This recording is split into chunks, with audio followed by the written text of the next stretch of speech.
மேசராசிக்காரங்களுக்கு காதல் விஷயங்களில் கொஞ்சம் கவனமாக தான் இருக்கணும்.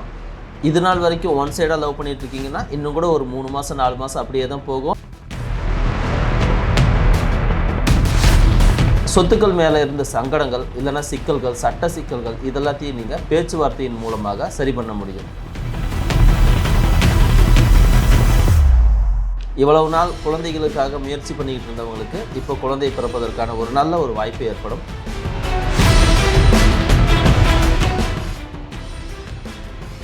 மைலோன் ஆன்மீகம் நேயர்களுக்கு வணக்கம். தமிழ் புத்தாண்டு 2026 வரப்போகுது. இந்த தமிழ் புத்தாண்டு எப்படி இருக்க போகுது அப்படின்னு பார்த்தோம்னா, தமிழில் 60 வருடங்கள். அந்த 60 வருடங்களில் இந்த பராபவ அப்படின்னு சொல்லக்கூடிய ஆண்டு ஒரு 40வது ஆண்டாக வருது. இந்த 40வது ஆண்டு உலக அளவில் கொஞ்சம் சிக்கலான சூழ்நிலையை தொடக்கத்திலும் பின்னாடி போக போக அந்த சிக்கல்களை தீர்க்கக்கூடிய அளவிலும் இந்த தமிழ் புத்தாண்டு அமைஞ்சிருக்கு. முதல் ஒரு 6 மாதம் கொஞ்சம் நெருக்கடியான, இப்போது உலகெங்கும் இருக்கக்கூடிய இந்த போர் சூழல், பழையபடியே ஒரு லாக்டவுன் மாதிரியான இல்லைன்னா அதுக்கு நிகரான ஒரு சிக்கல், இந்த மாதிரியே தான் தொடங்கி முடியும் போது நல்லா இருக்கும். காரணம் என்னன்னா, இந்த வருடத்திற்கு ராஜாவாக குரு வர்றார், இந்த வருடத்துக்கு மந்திரியாக செவ்வாய் வருகிறார். வருடம் தொடங்குவதும் செவ்வாய்க்கிழமையிலேயே தொடங்குது.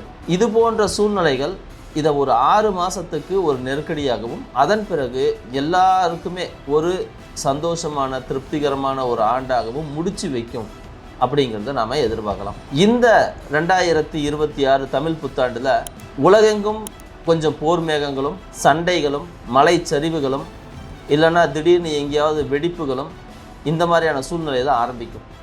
இதெல்லாம் உலகத்துக்கு நடக்கிறது. இது எல்லாருக்கும் பொதுவாக போகக்கூடிய அமைப்பில் தான் போகும். அதே சமயம் தனி மனிதர்கள் வாழ்வில் இவையெல்லாம் நல்லது செய்யுமானா, எல்லா தனி மனிதர்களுக்கும் இந்த கல்யாணம் நடக்கிறது, குழந்தை பிறப்பு, அவங்க தொழில் ரீதியாக சில விஷயங்கள் போகிறது, அவங்க விருப்பங்கள், வீடு கட்டுறது, வெளிநாடு போகிறது, இப்படி பல்வேறு விஷயங்களை எல்லாருடைய வாழ்க்கையிலையுமே செஞ்சுக்கிட்டே தான் இருப்பாங்க.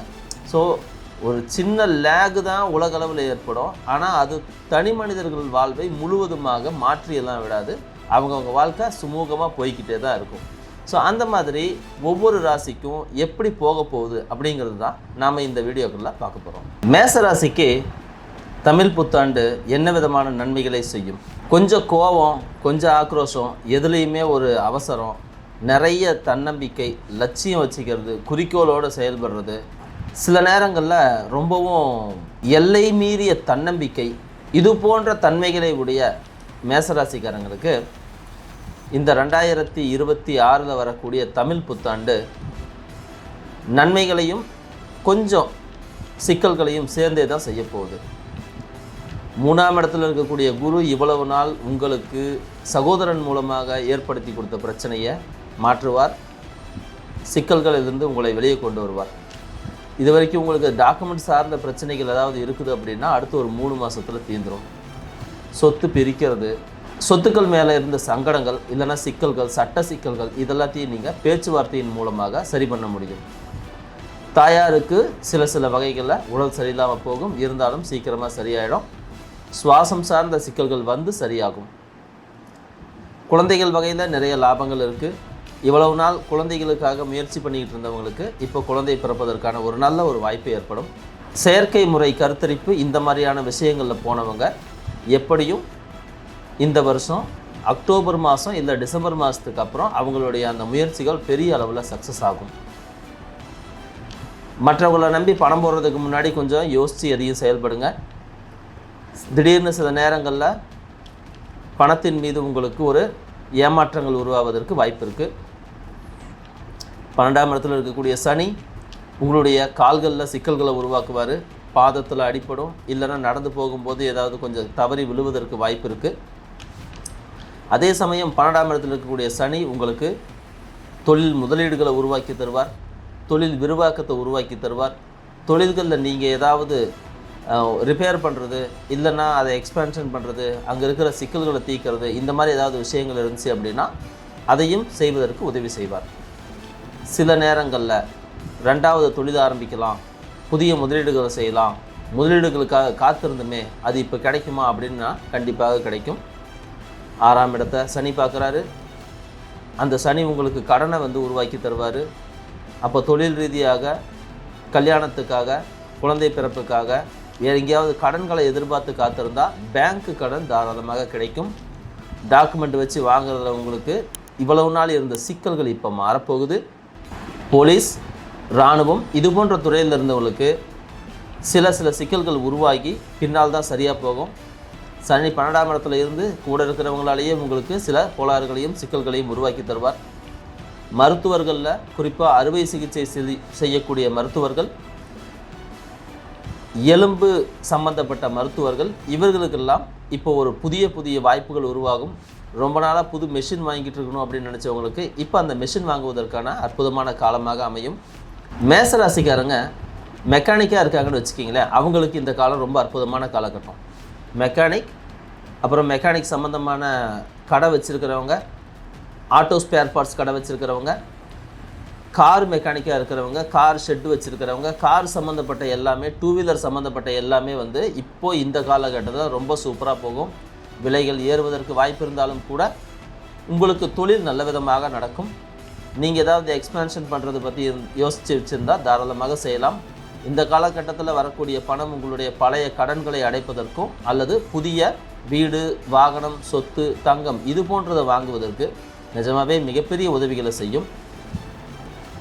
வெல்டிங் மிஷின், லேத்து பற்ற, இல்லைன்னா இரும்பு உருக்கு ஆலைகள் இது தொடர்பான தொழில் நடத்துகிறவங்களுக்கு இந்த காலகட்டம் நிஜமாகவே ரொம்ப நல்ல காலகட்டம். மேசராசிக்காரங்க டிரைவர் வேலை செய்கிறவங்க, டூ வீலர் ஃபைனான்ஸ் வச்சுருக்கிறவங்க, ஃபோர் வீலர் ஃபைனான்ஸ் வச்சுருக்கிறவங்களுக்கு எல்லாத்துக்கும் இந்த காலகட்டம் ரொம்ப நல்லா இருக்கும். எங்கேயாவது கடன் கேட்டிருக்கீங்கன்னா உங்களுக்கு கடன் கிடைக்கக்கூடிய காலமாக இருக்கும். அதை தொடர்ந்து உங்களுடைய தொழிலை அதிகப்படுத்துறது, இல்லைன்னா புதுசாக டூ வீலர் மெக்கானிக் வச்சுருக்கிறவங்க, டூ வீலர் ஃபைனான்ஸ் வச்சுருக்கிறவங்க ஃபோர் வீலருக்கும் ஃபைனான்ஸ் பண்ணலாம். இல்லைனா உங்களுக்கு அதிக அளவில் பண வரவின் மூலமாக நீங்கள் லேண்டுக்கே கூட ஃபைனான்ஸ் பண்ணுற அளவுக்கு ஒரு சூழ்நிலை உங்களுக்கு பெரிய அளவில் உருவாக போகுது. ரியல் எஸ்டேட் செய்கிறவங்களுக்கு இந்த காலம் சூப்பரான காலம். பில்டிங் செய்கிறவங்களுக்கு சூப்பரான காலம். பில்டிங் சம்மந்தப்பட்ட கன்ஸ்ட்ரக்ஷன் மெட்டீரியல் விற்கிறவங்களுக்கு இந்த காலம் சூப்பரான காலம். குறிப்பாக கொஞ்சம் கரடு முரடான பொருட்களை விற்கிறவங்க, ஜல்லி, மணல், எம்சாண்ட், கம்பி, சிமெண்ட் இது போல வியாபாரம் பண்ணக்கூடியவங்க, ஏஜென்சி எடுத்துருக்கிறவங்க எல்லாத்துக்குமே இந்த காலகட்டம் ரொம்ப ரொம்ப நல்லா இருக்கும். மேசராசிக்காரங்க இப்போ கவர்மெண்ட் வேலைக்கு முயற்சி பண்ணிட்டு இருக்கீங்கன்னா இந்த காலம் ஒரு நல்ல காலம். நீங்கள் சிவில் சர்வீஸ் எழுதினாலும், இல்லை பப்ளிக் சர்வீஸ் கமிஷன் எழுதினாலும், ஆர்ம்டு ஃபோர்ஸுக்கு முயற்சி பண்ணாலும், இல்லை இன்டெலிஜென்ஸில் ஏதாவது முயற்சி பண்ணாலும் இந்த காலகட்டம் நிஜமாகவே ரொம்ப அற்புதமான காலமாக இருக்கும். கல்வி சார்ந்து காம்படிட்டிவ் எக்ஸாம் சார்ந்த விஷயங்களில் நீங்கள் ஜெயிக்கிறதுக்கு இந்த காலம் ரொம்ப ஒரு பொன்னான காலமாக இருக்க போகுது. மேசராசிக்காரங்க நீட்டுக்காக முயற்சி பண்ணுறது, ஜேஇக்காக முயற்சி பண்ணுறது, இல்லைன்னா வேறு ஏதாவது என்ட்ரன்ஸ் எக்ஸாம்ஸுக்காக முயற்சி பண்ணுறது, இந்த மாதிரி முயற்சி பண்ணிங்கனாலும் கண்டிப்பாக உங்களுக்கு இந்த காலம் ரொம்ப பொன்னான காலமாக இருக்கும். அடுத்து வரக்கூடிய செப்டம்பருக்கு முன்னாடியே உங்களுக்கு ஒரு பிளேஸ்மெண்ட் கிடைக்கும். அதன் மூலமாக உங்கள் விருப்பங்கள் நிறைவேறுவதற்கு அதிகமான வாய்ப்பு இருக்கிறது. மேசராசிக்காரங்களுக்கு காதல் விஷயங்களில் கொஞ்சம் கவனமாக தான் இருக்கணும். இது நாள் வரைக்கும் ஒன் சைடாக லவ் பண்ணிகிட்டு இருக்கீங்கன்னா இன்னும் கூட ஒரு 3 மாதம் 4 மாதம் அப்படியே தான் போகும். அப்புறம் திடீர்னு டபுள் சைடாக வர்றதுக்கு வாய்ப்பு இருக்குது. டபுள் சைடாக லவ் பண்ணுறவங்களுக்கு இந்த வருஷ கடைசியில் டிசம்பர் இல்லைன்னா நவம்பர், டிசம்பர் அந்த டயத்தில் உங்களுடைய காதல் ஏற்றுக்கொள்ளப்பட்டு அது திருமணமாகவும் மாறும். மேசராசிக்காரங்க வெளிநாட்டுக்கு முயற்சி பண்ணிட்டு இருக்கீங்கன்னா இந்த காலம் ரொம்ப நல்ல காலம். 12ல் இருக்கக்கூடிய சனி உங்களுக்கு கண்டிப்பாக ஒரு மிகப்பெரிய பயணத்தை உருவாக்கி தருவார். அவர் வெளிநாடு போயிட்டு வர்றதுக்கான வாய்ப்புகளை உருவாக்கி தருவார். நீங்கள் விருப்பப்பட்ட இடங்களுக்கு போயிட்டு வரலாம். என்னதான் இருந்தாலும் 12ஆம் இடத்துல இருக்கக்கூடிய சனி எல்லா வெளிநாட்டுக்கு கொண்டு போனாலும் உங்களுடைய தூக்கத்தை கெடுக்கிறது, இல்லைன்னா சில நேரங்களில் ஒரு பயமான ஒரு சூழ்நிலைகளை உருவாக்குறது, இந்த மாதிரியான விஷயங்களும் இருக்கும். அதுக்கு தகுந்த மாதிரி நீங்கள் நாடுகளையும் உங்களுடைய பயணங்களையும் தேர்ந்தெடுப்பது உங்களுக்கு கொஞ்சம் நிம்மதியும் சந்தோஷத்தையும் உருவாக்கி தரும். மேசராசிக்காரங்க முதல் திருமணத்துக்கு முயற்சி பண்ணிகிட்டு இருக்கீங்க அப்படின்னா கொஞ்சம் சிக்கல்கள் இருக்கும். இருந்தாலும் கொஞ்சம் வெயிட் பண்ணுங்கள். இந்த வருஷ கடைசியில் உங்களுக்கு திருமணத்திற்கு ஒரு வாய்ப்பு இருக்குது. அது மட்டும் இல்லாமல் 2ஆம் திருமணத்திற்கு முயற்சி பண்ணுறவங்களுக்கு இப்போ தான் ரொம்ப அற்புதமான காலம். உடனடியாக முயற்சி பண்ணால் உடனடியாக அது உங்களுக்கு கைகூடி வரும். சட்ட சிக்கல்கள் ஏதாவது டிவோர்ஸ் கேஸ் ஏதாவது போய்கிட்டு இருந்துச்சு அப்படின்னா நீங்கள் அதை உடனடியாக சீக்கிரமாக தீர்த்துக்கிறதுக்கு பாருங்கள். இந்த காலகட்டம் வழக்குகளை தீர்ப்பதற்கும் ரொம்ப அற்புதமான காலகட்டம். 12ஆம் இடத்துல இருக்கக்கூடிய சனி 6ஆம் இடத்தை பார்க்குறதுனால உங்களுடைய வழக்குகளை இப்போ தீர்த்து வைப்பார். மேசராசிக்காரங்க எந்த விதமான குடும்பத்தில் சண்டை சச்சரவு போன்றவர்களை வச்சுக்காதீங்க. எல்லாமே நல்லா தான் இருக்குது அப்படின்னாலும் திடீர்னு ஒரு கோபம் வந்துச்சு அப்படின்னா இந்த வருஷம் கடைசியில் ஒரு சிறிய அளவிலான ஒரு பிரிவுக்கு வாய்ப்பை உருவாக்கி கொடுத்துரும். முதல் 6 மாதம் கொஞ்சம் நல்லாவே தான் போகும், ஆனால் பின்னாடி தான் உங்களுக்கு இந்த சிக்கலை உருவாக்கி தரும். மேசராசிக்காரங்க கவனமாக இருக்க வேண்டிய இடம் அப்படின்னு சொன்னால் வண்டி வாகனத்தில் கண்டிப்பாக கவனமாக இருக்கணும். உங்கள் உடல் ரீதியாக ஏதாவது தொல்லைகள் வந்துச்சு அப்படின்னா உடனடியாக ஆஸ்பத்திரி போயிட்டு வந்துடுங்க. காலில் கண்டிப்பாக கவனமாக இருக்கணும், முட்டியில் கண்டிப்பாக கவனமாக இருக்கணும். உங்களுடைய சுவாசம் சார்ந்த பிரச்சனைகள் ஏதாவது ஏற்பட்டுச்சுன்னா உடனடியாக பார்த்து சரி பண்ணிக்கிங்க. உங்களுக்கு மட்டுமல்ல உங்களை தாயாருக்கும் இந்த காலம் கொஞ்சம் சிக்கலான காலம்தான். இருந்தாலும் அப்பாவுடைய அனுகூலம் அதிகமாக இருக்கிறதுனாலையும் தெய்வத்துடைய அனுகூலம் அதிகமாக இருக்கிறதுனாலையும் உங்களுக்கு வந்த சிக்கல்கள் ரொம்ப சீக்கிரமாகவே சரியாகி போயிடும். அதை பற்றி நீங்கள் கவலைப்பட வேண்டாம். மொத்தத்தில் இந்த வருஷம் உங்களுக்கு 50% நல்லா இருக்கும், 50% கொஞ்சம் சிக்கலாக இருக்கும். இருந்தாலும் காலம் உங்கள் கண்ட்ரோலில் தான் இருக்கும் அப்படிங்கிறத உங்களுக்கு ஒரு சாதகமான விஷயமாக தான் இருக்குது.